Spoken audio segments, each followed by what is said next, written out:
ఇసుక విషయం వచ్చింది, అక్రమ పద్ధతులు అంటున్నారు.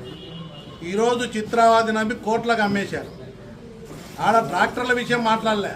నేను బీద వాళ్ళకు ఫ్రీగా ఉచితంగా ఇసుక పోవాలని కోరుకుంటున్నా.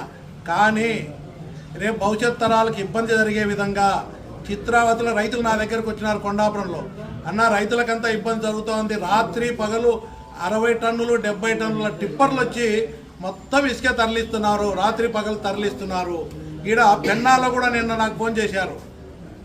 గుడ్లకుంట మీదనే పోతున్నాయి, నిజంగా వాస్తవంగా టిప్పర్లన్నీ పోతున్నాయి, 60 టన్నులు 70 టన్నులు. భూపేశ్ ఆపమంటున్నాడు. ఈరోజు చంద్రబాబు నాయుడుకి చెప్తున్నా, మీ ప్రభుత్వం ఈ అక్రమంగా పోయే టిప్పర్లను ఆపడం మీరు చర్యలు తీసుకోకపోతే, ఈరోజు జిల్లా యంత్రాంగం ఉంది, ఎస్పీ గారు ఉన్నారు, కలెక్టర్ ఉన్నారు, సంబంధిత అధికారులు ఉన్నారు, రాత్రి పగలు దోపిడీ చేస్తూ ఉన్నారు. దానివల్ల ఈరోజు రైతాంగానికి, దాని పక్కననే రైతాంగానికి అంతా కూడా ఇబ్బంది కలిగే పరిస్థితి. అక్రమంగా ఇసుక హైదరాబాద్ బెంగళూరుకు తరలిస్తున్నారు, ఇతర జిల్లాలకు తరలిస్తున్నారు, అక్రమంగా ఇసుక తరలిస్తున్నారు. అయ్యా, ఎవడో వచ్చి బినామీగా కోట్ల రూపాయలు ఎందుకు ఇస్తాడు నెలకు? ఇష్టానుసారంగా తరలిస్తున్నాడు, అది వాస్తవం. మమ్మల్ని ఆపమంటున్నారు. మేము అధికారులకు విజ్ఞప్తి చేస్తున్నా, మీరు ఆపండి. ఈరోజు రైతులకు, ప్రజలకు, పర్యావరణానికి ఇబ్బంది జరుగుతుంది.